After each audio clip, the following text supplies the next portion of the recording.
Kerala reporters and media persons യൂണിയന് തിരുവനന്തപുരം ജില്ലയിലെ 2024-25 വർഷത്തേക്കുള്ള ഐഡി കാർഡ് വിതരണം നെയ്യാറ്റിൻകര എംഎൽഎ ആൻസലൻ ഉദ്ഘാടനം ചെയ്തു. ജനുവരി 31 വൈകുന്നേരം എംഎൽഎയുടെ ഓഫീസിൽ വച്ച് നടന്ന ചടങ്ങിൽ എംഎൽഎ KRMU ജില്ലാ പ്രസിഡന്റ് കെ കൃഷ്ണകുമാരനും ജില്ലാ ട്രഷറർ ബിജുവിനും ഐഡി കാർഡ് അണിയിച്ച് ഐഡി വിതരണം നിർവഹിച്ചു.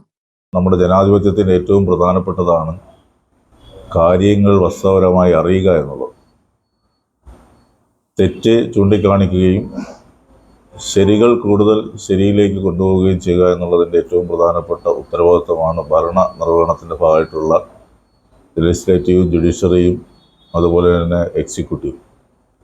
അതിൽ നാലാമത് വിഭാഗമാണ് ഈ അറിവുകളാകെ തന്നെ പൊതുസമൂഹത്തിന് എത്തിക്കുന്ന പത്രപ്രവർത്തകർ, അതായത് റിപ്പോർട്ടർമാർ. നെയ്യാറ്റിൻകരയിൽ നിന്ന് ഞാൻ സംസാരിക്കുമ്പോൾ സ്വദേശാഭിമാനി എന്ന് പറയുന്ന നാമം പത്രപ്രവർത്തനത്തിന് ഒരിക്കലും നമുക്ക് വിസ്മരിക്കാൻ കഴിയുന്നതല്ല.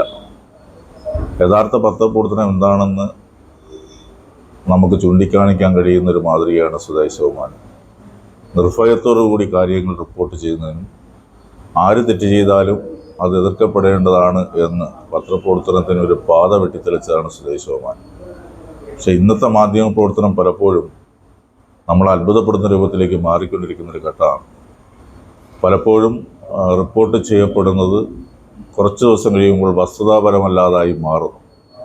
വസ്തുതാപരമല്ലാത്ത കാര്യങ്ങൾ ശരിയാണെന്ന് പറഞ്ഞ് റിപ്പോർട്ട് ചെയ്യുകയും സ്ഥാപിക്കപ്പെടുകയും ചെയ്യുന്ന ആ ഒരു വികാരപരമായിട്ടുള്ള ഒരു ആറ്റിറ്റ്യൂഡ് നമുക്ക് ഒഴിവാക്കപ്പെടണം. ശരിയായ പത്രപ്രവർത്തനം യോജിച്ചതല്ല. ശരിയായ വസ്തുതാപരമായി അന്വേഷണത്തിന് വിധേയമായി റിപ്പോർട്ട് ചെയ്യപ്പെടുകയും അത് നിലനിൽക്കുകയും ചെയ്യും. തെറ്റായ വാർത്തകളാണെന്ന് പലപ്പോഴും കൂടുതലും സമൂഹത്തിനകത്ത് എത്തിക്കുന്നത്. അങ്ങനെയുള്ളവർക്ക് മാത്രമേ നിൽക്കാൻ കഴിയൂ എന്നുള്ള പുതിയ രൂപത്തിലേക്കാണ് പത്രപ്രവർത്തന രംഗം മാറിക്കൊണ്ടിരിക്കുന്നത്.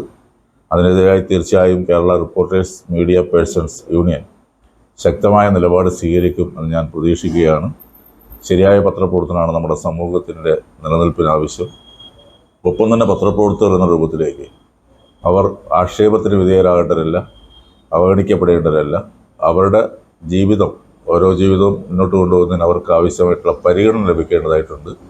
അവർക്ക് ആവശ്യമായിട്ടുള്ള ഒരു സംരക്ഷണം ഗവൺമെൻറ് തലത്തിൽ നിന്ന് ഉണ്ടാകേണ്ടതായിട്ടുണ്ട്.